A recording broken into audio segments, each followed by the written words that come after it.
Mrs. Gandhi, how tense is the situation on your frontiers with Pakistan? It's very serious indeed. The two armies are confronting each other. And of course, shelling has been going on for quite some time, even before I left. Do you really think it's possible that Pakistan would attack India with their present internal situations? Well, when there is the sort of chaos which they obviously have, they may take desperate action and feel that an external enemy might unite some of the people there. What about you? Is there a situation in which you might attack Pakistan? Well, I hope not. India has always tried to be on the side of peace and negotiations and so on. But of course we can't endanger our security in any way.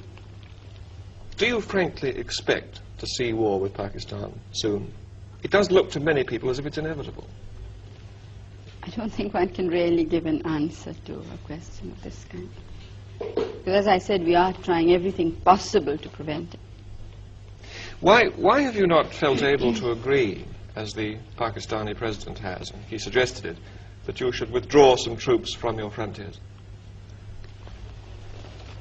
Pakistan, as I moved its troops forward a considerable time before we did. Now, while they were there on our border, nobody raised any question that this would be, endangers peace, it endangers our country. Now, when we felt compelled to, in the interest of our defense, the whole world seems to have woken up. Now, it seems a very unrealistic situation to me. And as far as going back is concerned, our positions are much further back. I mean, we don't have a second line that is that could serve us should Pakistan decide to attack after all. So it would not be, I don't think I would be doing my duty to the country and to the people if we would agree. And one thing you must remember is that we have never attacked anybody, but we have been attacked 3 times. But do you support the Bangladesh guerrillas? Do you support a separate state in East Pakistan? You see, it's not a question of supporting or not. The question is what is likely to happen. I don't think we can shut our eyes to the situation in a neighboring state. I think, and I personally think that most of the world believes this, so they may not be willing to say it out openly, that Pakistan as it existed can never be the same again. But don't you think the situation on your frontiers might be less dangerous if you personally were to meet Yahya Khan, so that you understood each other's positions more clearly? Have you read some of Yahya Khan, the president's speeches and interviews? Yes. Well, and do you still think it would serve a useful purpose? Maybe you would understand each other's positions on the frontier better. You'd understand why your troops are stationed there. No, I understand it perfectly well. There's absolutely no doubt in my mind. Our troops are stationed there because we were threatened by the military regime of Pakistan. In no uncertain words, there has been a situation of indirect aggression.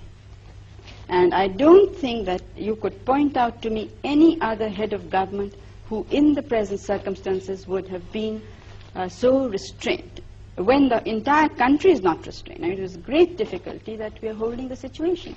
And then what we get outside is to equate us with a government which has killed more than 1 million people, which has created conditions of barbarity which I don't think the world has very seldom seen.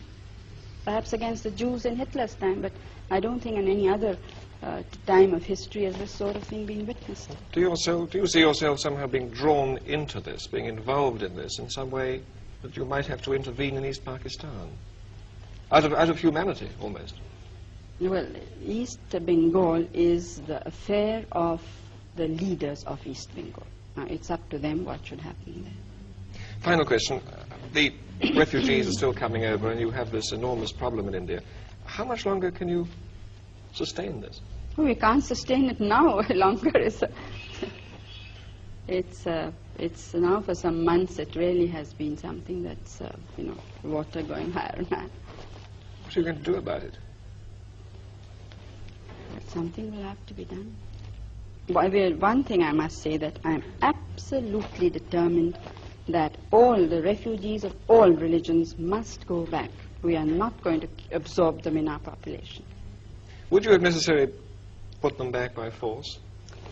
Well, I'm not jumping bridges before I come to them, but I'm only sure of this, that they have to go back.